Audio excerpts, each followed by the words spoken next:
desde el inicio, Aurelio, ¿cómo fue que entró? ¿Cómo era cuando entró el ASI?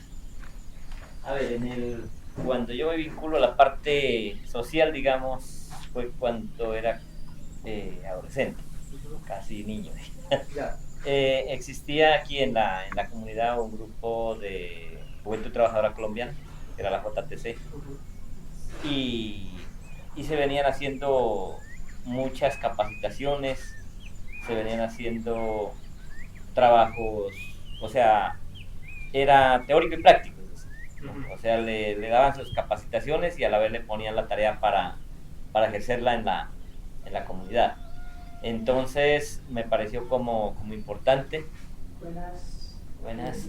Y, y seguimos, digamos, en ese proceso. Aquí ya existía un grupo que lo arrancaron otros compañeros antes.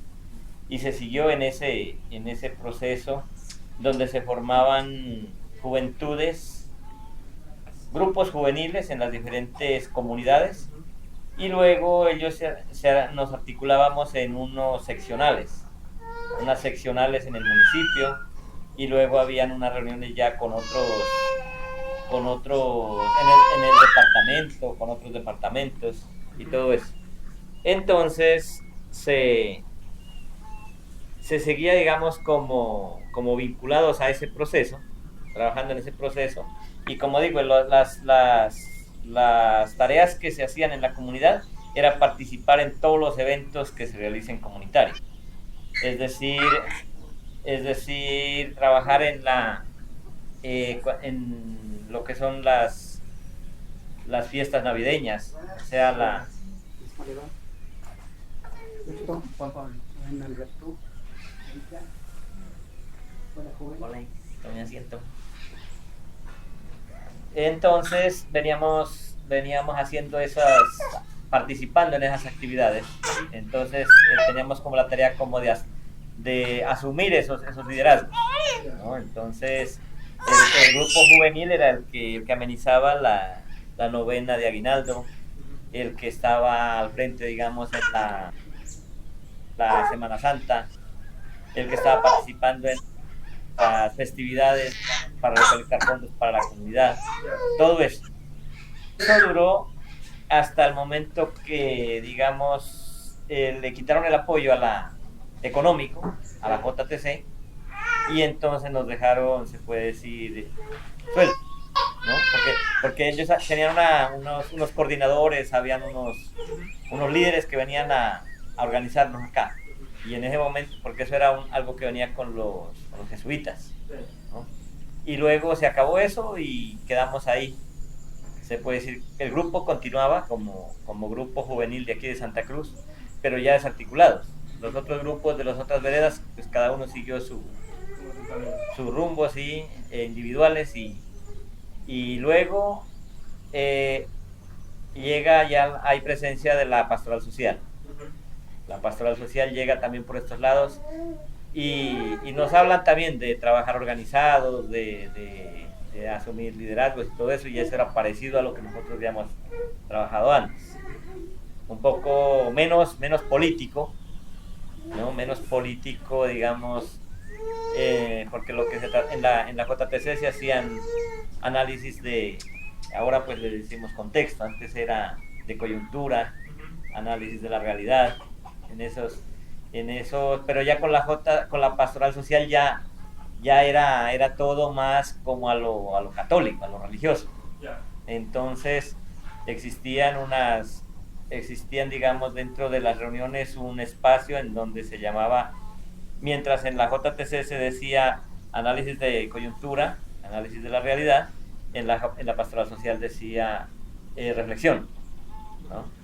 Entonces nosotros, como ya teníamos como ese hilo, entonces así sea un texto bíblico, pero la reflexión era adaptarlo a la realidad, ¿no? Cómo compartir, digamos, con las comunidades, cómo entender todo ese tipo de cosas, más que lo que los curas dicen, digamos, en el sermón, ¿no? Eso se siguió también hasta que eso vino y articuló también a los diferentes grupos. Nos volvimos a articular como grupos, pero más que todo era con eso, no pasaba más de ahí, ¿no? cuando después ya también aparece lo que fue ya el CIMA. Eso fue como en 98, por allá, para la preparación del paro del 99 del suroccidente. Fue un paro pues ya más grande y de los más, que podríamos decir, de los más largos que se han realizado. Entonces, ahí ya llegan, digamos, voceros y delegados del Cauca a hacer esa motivación acá. Entonces, como nosotros, puede decir, ya llevábamos como esa semilla de la parte organizativa, nos pareció como fácil adaptarnos a eso y seguimos trabajándole a lo que dijimos, vamos a participar de la movilización. Y luego, después de la movilización, salimos como organizados en los grupos que en ese tiempo le llamábamos el grupo de los movilizados, o sea, los que salimos a la movilización. Y seguimos haciendo reuniones, seguimos haciendo actividades por acá. Se gestionaron algunos proyectos de los que se ganaron en la movilización. Por ejemplo, este sector de aquí, lo que tiene que ver con Santa Cruz, El Piñal, La Estancia, La Pradera, son las veredas vecinas que comunican hasta el casco urbano, San Lorenzo. Gestionamos un proyecto que fue el mejoramiento de la vía, es decir, a trabajarla hacia mano, ¿no? Y entonces ahí nosotros hicimos ese contrato y prácticamente se puede decir como que se recuperó el tiempo que fuimos a dedicarle a la movilización. Entonces se hizo ese tipo de trabajos y entonces esas cositas nos articulaban, nos mantenían reunidos, nos mantenían, se puede decir, ocupados. Y luego aparece ya la intención de crear la organización de mujeres. En ese tiempo se llamó la Red de Mujeres Las Gaviotas, ¿no? Eso fue en el 2000 arranca eso. Y seguimos trabajando en esa parte, digamos, y en eso, por parte de la misma movilización, se gestiona un proyecto a nivel regional que fue la formación de los agrosembradores, ¿no? de los agrosembradores, que es lo que en el vocabulario, digamos, CIMA, es como decir los técnicos empíricos, o sea, sin títulos, sino con un reconocimiento comunitario, más que todo. Entonces se hizo como esa capacitación y esa formación, y de ahí nace la necesidad de crear las escuelas agroambientales. Entonces cada agrosembrador tiene la tarea de crear una escuela agroambiental, y se hace en toda la región del Cauca y Nariño. Éramos 44 agrosembradores, ¿no? Entonces se creaba el deber, digamos, era crear una escuela por cada agrosembrador. Y entonces nosotros, como ya traíamos el colectivo de acá, que era el de los movilizados, simplemente lo adaptamos, ¿no? Bueno, esta es la escuela agroambiental, y ya le dimos un enfoque agroambiental, agroecológico. Como por ejemplo en tu caso, ¿qué transformaciones o cuáles fueron los efectos de haber empezado a ser parte del proceso organizativo en tu vida? ¿Qué efectos tuvo? En el caso, hablando del proceso, digamos, y de las transformaciones, no solo, además de mi vida, en la comunidad, ¿no? Porque en el tiempo que nosotros iniciamos, hablo más o menos del 87, 88, por allá. En ese tiempo, tener una organización en una vereda era algo como satanizado, digamos. Eso era como decir el comunismo, que era algo, no, en ese tiempo no hablaban de eso, era algo como anticristo, como porque la gente era lo que dice muy conservadora y muy, digamos, pues eso era lo último que se podía hacer, que se debería hacer, digamos. Entonces en esta vereda pues no existían grupos juveniles, no existía nada de eso. Y cuando empezamos eso fue algo durísimo. Eso hubo prácticamente tocó, se puede decir, pelear, ¿no? Para posicionar ese pensamiento. Porque uno en la familia los papás, pues, no, ¿cómo va a creer que va a hacer eso? Es que todo el mundo dice que eso es malo, ¿cómo usted se va a meter a eso? Pero entonces en mi casa conmigo ya éramos 3, porque mis 2 hermanos mayores, el Leopoldo que nombraba Amanda y mi otra hermana Praxedes, ellos ya formaban parte del grupo juvenil.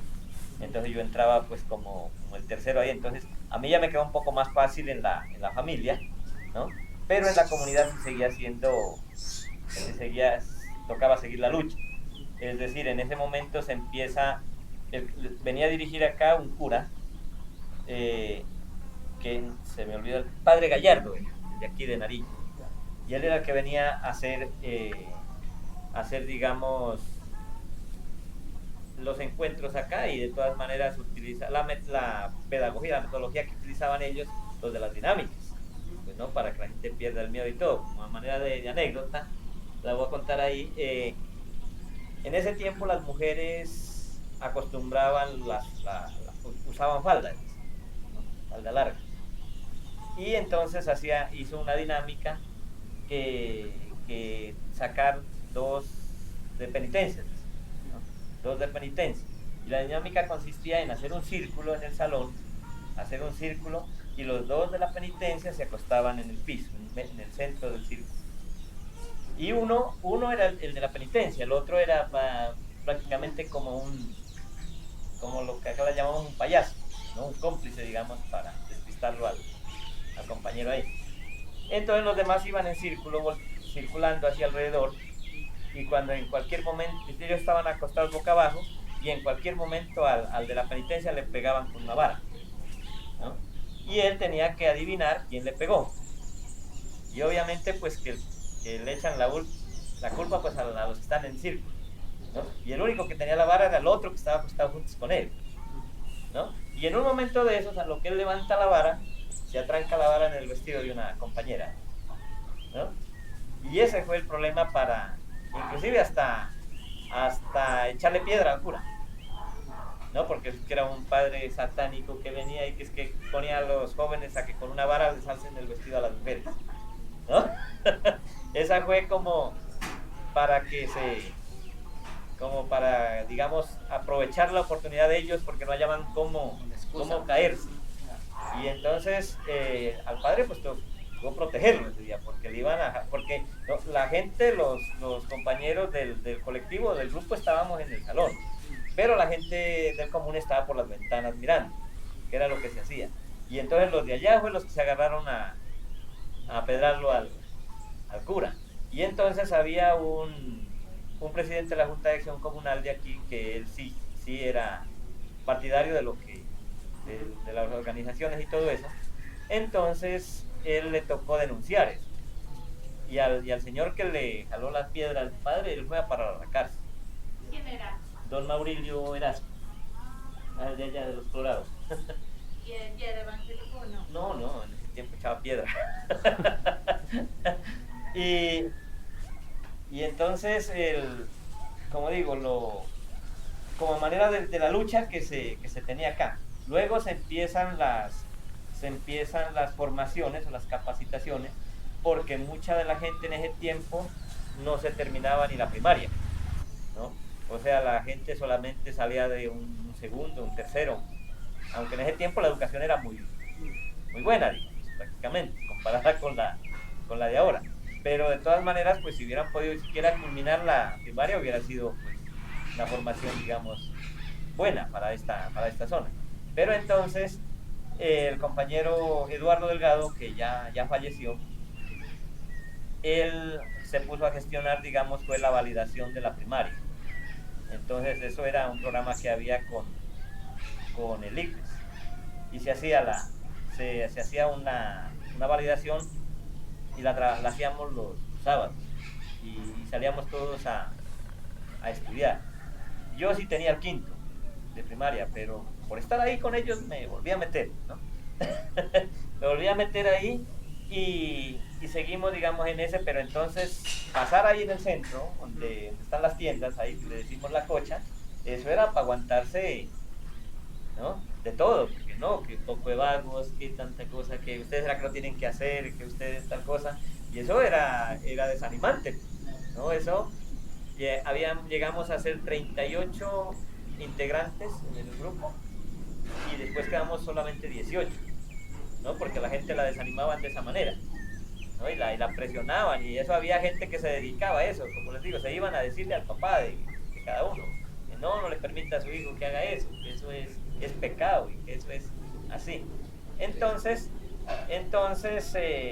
se fue como, nos tocó como abrir ese espacio, nos tocó abrir ese camino, y como se dice, fuimos en ese caso constantes hasta poder cambiar ese pensamiento a la gente. Entonces, con ese, es lo que le contaba anteriormente, ese fue el método que dijimos, no, entonces ahora metámonos a todos los religiosos, ¿no? Entonces nosotros éramos los que coordinábamos las novenas navideñas, nosotros éramos los que coordinábamos la Semana Santa. Entonces la gente ya empezó a mirarnos con otros ojos, digamos, ya como para ir tapando esa idea que ellos metían. Entonces, digamos, eso en la parte personal, como han comentado los demás compañeros, uno después de estar en una organización comienza a conocer amigos, se dan oportunidades, comienza a salir a otro lado. Cuando se hacen reuniones en la comunidad, se tiene, digamos, la capacidad de intervenir, de sustentar propuestas y todo. Entonces la gente comenzó ya a darnos confianza en eso. Entonces, pues uno a veces dice, en ese tiempo era más duro que ahora, ¿no? Pues uno lo ve así, y uno pues de pronto también dice, las juventudes ahora pues también tienen sus dificultades y también es duro mismo, pero uno, en la visión de uno dice, no, en ese tiempo era más duro, tocaba pues hasta pelear, ahora ya no se da eso, ¿no? Entonces eso ha ido transformando, digamos,